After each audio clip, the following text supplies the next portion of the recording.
రాష్ట్రాల్లో చలి తీవ్రత ప్రజల్ని భయపెడుతోంది. రికార్డు స్థాయిలో ఉష్ణోగ్రతలు పడిపోయాయి.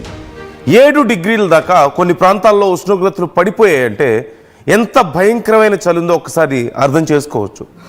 ఈశాన్య గాలుల ప్రభావంతో అనూహ్యంగా చలి తీవ్రత పెరిగినట్లుగా తెలుస్తోంది. సంగారెడ్డి జిల్లా కోహీర్లో అత్యల్పంగా 5.1 డిగ్రీల ఉష్ణోగ్రత నమోదైంది. ఇక పటాన్ చెరువులో 5.4 డిగ్రీలు టెంపరేచర్ నమోదైంది. ఆదిలాబాద్ జిల్లాలో 7.2 డిగ్రీలు. మరో 4 రోజుల పాటు ఇదే పరిస్థితి ఉంటుందంటూ వాతావరణ శాఖ చెబుతోంది. శనివారం 20, ఆదివారం 13, సోమవారం 12 జిల్లాలకు ఆరెంజ్ అలర్ట్ని జారీ చేసింది. ఏపీలో 19 డిగ్రీల సెల్సియస్కి పడిపోయింది టెంపరేచర్. ఏజెన్సీ అటవీ ప్రాంతాల్లో సింగిల్ డిజిట్ ఉష్ణోగ్రతలు నమోదవుతున్నాయి. సో పరిస్థితి ఒక్కసారి మీరు చూస్తున్నారు, స్క్రీన్ మీద మీరు చూడొచ్చు. సంగారెడ్డిలో 5.8 డిగ్రీల ఉష్ణోగ్రత, అంటే అత్యల్ప ఉష్ణోగ్రతను మీరు చూస్తున్నారు. ఆ తర్వాత రంగారెడ్డి 6, ఆసిఫాబాద్ 6.5, వికారాబాద్ 6.8, మేడ్చల్ 7.1, ఇలా వరుసగా చూస్తే నిజామాబాద్ 7.3, కామారెడ్డి 7.5, ఆదిలాబాద్ 7.5, సిద్దిపేట్ 7.8, అలా వరుసగా మెదక్ 7.8, ఇలా వరుసగా అత్యల్ప ఉష్ణోగ్రతలు నమోదవుతున్నటువంటి పరిస్థితి కనిపిస్తోంది.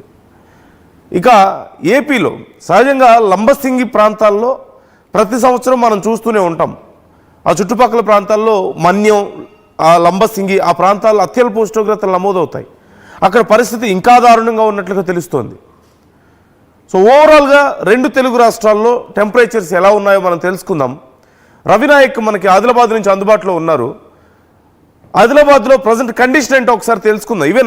ఈవెన్ ఇన్ హైదరాబాద్ ఆల్సో మనకి 12-15 డిగ్రీల ఉష్ణోగ్రతలు నమోదవుతున్నటువంటి పరిస్థితి కనిపిస్తుంది. ఈవెన్ ఇప్పుడు కూడా ఇప్పటికిప్పుడు చూసినా సరే సుమారుగా 15 డిగ్రీల ఉష్ణోగ్రత ఇప్పుడు ఆల్రెడీ ఇట్స్ 7:30, సన్ రైజ్ కనిపిస్తుంది మనకు క్లియర్గా. ఆ టెంపరేచర్ ఇప్పుడిప్పుడే మొదలైంది, అయినప్పటికీ కూడా 15 డిగ్రీల ఉష్ణోగ్రతలు కనిపిస్తున్నాయి. ఇక మిడ్ నైట్లో మనకి 10 డిగ్రీస్ వరకు పడిపోతుంది, ఇంకా అంతకంటే తక్కువ పడిపోతున్నటువంటి పరిస్థితులు ఉన్నాయి. సో ఓవరాల్గా డీటెయిల్స్ తెలుసుకుందాం. రవినాయక్ ఉన్నారు ఆదిలాబాద్ నుంచి, అలాగే మెదక్ నుంచి మహేష్ జాయిన్ అవుతున్నారు. అటు ఏపీలో కండిషన్ కూడా మనం తెలుసుకోబోతున్నాం. రవి, డీటెయిల్స్ ఏంటి? రవి, డీటెయిల్స్ ఎలా ఉన్నాయి? ఆదిలాబాద్ ఆ పరిసర ప్రాంతాల్లో అత్యల్ప ఉష్ణోగ్రతలు నమోదవుతున్నట్లుగా తెలుస్తోంది. సో ప్రజెంట్ కండిషన్ ఏంటి? ప్రజలు ఎలా ఉన్నారు ఈ ఉష్ణోగ్రతలకి? అధికారులు ఏమైనా జాగ్రత్తలు చెప్తున్నారా? ఎప్పటి వరకు ఈ ఇంపాక్ట్ ఉండబోతోంది? పరిస్థితి కనబడుతుంది. సింగిల్ డిజిట్స్ కు ఇప్పటికే ఏజెన్సీ ప్రాంతంలో ఉష్ణోగ్రతలు పడిపోయాయి. దీంతో పాటు ఉమ్మడి ఆదిలాబాద్ జిల్లా వ్యాప్తంగా మనం ఒకసారి చూసినట్టు కనుకైతే ఆదిలాబాద్, నిర్మల్, అది మంచిర్యాల్, ఇటు ఆసిఫాబాద్ లో చలి తీవ్రత రోజు రోజు పెరుగుతున్న పరిస్థితి కనబడుతుంది. ముఖ్యంగా ఏజెన్సీలో అత్యల్ప ఉష్ణోగ్రత గత 2 రోజుల నుంచి 4.5 డిగ్రీల సెల్సియస్ గా నమోదైంది. ఇదంతా కూడా ప్రాథమికంగా భయపడకుండా అధికారులు చెబుతున్న విషయమే. కానీ ఒరిజినల్ గా -, డిగ్రీలకు ఏజెన్సీలో పడిపోతుంది. తిర్యాని మండలం గిన్నెదరి ప్రాంతంలో నిన్న తెలంగాణ రాష్ట్రంలోనే అత్యల్ప ఉష్ణోగ్రత నమోదైన పరిస్థితి. అత్యల్ప ఉష్ణోగ్రత 4.5 డిగ్రీలు ఉష్ణోగ్రత నమోదు కాగా గిన్నెదరిలో 5.5 డిగ్రీల ఉష్ణోగ్రత కెరమెరి, తిర్యానితో పాటు బెజ్జూరు, కప్పల్లి ప్రాంతాల్లో కూడా ఉష్ణోగ్రత రోజు పడిపోతున్న పరిస్థితి. అటు ఏజెన్సీ ప్రాంతంలో కనబడుతుంది. అడవి ప్రాంతం, దాంతో పాటు ఈశాన్య గాలుల ప్రభావం కావచ్చు, దీంతో పాటు వాతావరణంలో మార్పులు కావచ్చు, ఇలాంటి ప్రధాన అంశాలతో ఆదిలాబాద్ లోని ఏజెన్సీ కూడా ఇబ్బందికర పరిస్థితి మారింది.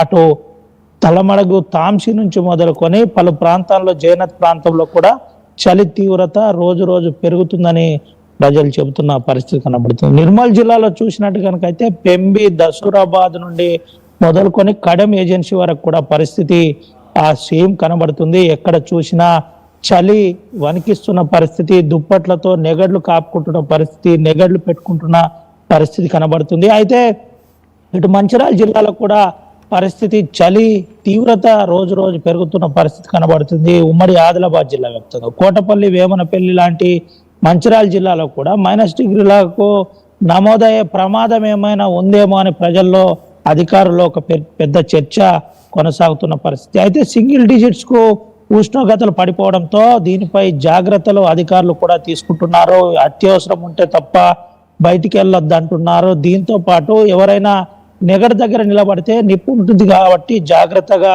ఉండాలని చెబుతున్నారు. ఎవరు కూడా అజాగ్రత్తగా ఉంటే ప్రమాదం జరిగే అవకాశం ఉంటుందని చెబుతున్న పరిస్థితి కనబడుతుంది. ఆదిలాబాద్ జిల్లా వ్యాప్తంగా మనం చూస్తే ప్రధాన ఈ ఉష్ణోగ్రత ఇబ్బంది కొమరం భీం ఆసిఫాబాద్ జిల్లాలో ఉంది. ఉష్ణోగ్రతలు రోజు రోజు పడుతున్నట్టు ప్రధానంగా చెబుతున్న పరిస్థితి.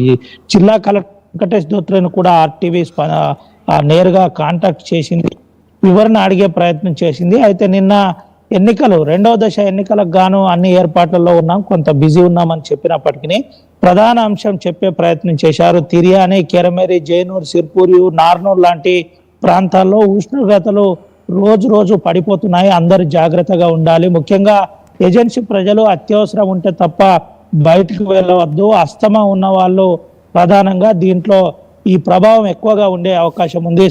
వాతావరణ శాఖ కూడా ఎల్లో అలర్ట్ జారీ చేసిన పరిస్థితి కనబడింది. అందరూ అప్రమత్తంగా ఉండాలని అటు జిల్లా కలెక్టర్తో పాటు అధికారులు చెబుతున్న పరిస్థితి కనబడుతుంది. అయితే ఏజెన్సీలో మంచు దుప్పటి కప్పింది. NH హైవేలు ఏదైతే ఉన్నాయో, జాతీయ రహదారులు ఉన్నాయో, జాతీయ రహదారులు పొగ మంచుతో కప్పబడుతున్నాయి. 8 అయితే 8:30 అయితే తప్ప సూర్యకిరణ పడినప్పటికీ కొంత బయటికి వెళ్ళలేని పరిస్థితి. ప్రధానంగా రోడ్డు పూర్తి స్థాయిలో స్నో ఉందో, ఏదైతే పొగ ఉందో పొగ మంచు క్లియర్ కాని పరిస్థితి కనబడుతుంది. ప్రధానంగా దీంతో పాటు సింగరేణిపై ఈ చలి తీవ్రత రోజు రోజు పెరుగుతుంది. పొద్దున్నే మార్నింగ్ షిఫ్ట్ కి వెళ్లే కార్మికులు ఎవరైతే ఉన్నారో, కార్మికులు మోటార్ సైకిళ్లపై వెళ్తారు. ఆ ప్రభావం ఎక్కువగా చూపుతుంది. కొంత ఆబ్సెంట్ అవుతున్నారని చెబుతున్నారు. దీంతో పాటు జాగ్రత్తలు పడే అవకాశం ఉంది. జాగ్రత్త పడాలని సింగరేణి అధికారులు కూడా చెబుతున్న పరిస్థితి కనబడుతుంది. ఓసీ కావచ్చు, అండర్ మైన్స్ కావచ్చు, దీంట్లో పనిచేసే కార్మికులు ఎవరైతే ఉండాలో అప్రమత్తంగా ఉండాలి. ఈ ప్రభావం సింగరేణిపై కూడా పడుతుందని సింగరేణి అధికారులు చెబుతున్న పరిస్థితి కనబడుతుంది. ఓవరాల్ గా చూసినట్టుగా అయితే ఉమ్మడి ఆదిలాబాద్ జిల్లా వ్యాప్తంగా చలి తీవ్రత పెరుగుతుంది. రైట్ లైన్లో ఉండండి రవి నాయక్. ఒకసారి మహేష్తో కూడా నేను మాట్లాడతాను. మహేష్ ఉన్నారు మెదక్ నుంచి. మహేష్, మెదక్ పరిసర ప్రాంతాల్లో పరిస్థితి ఎలా ఉంది? చలి తీవ్రత అక్కడ ఎలా ఉంది?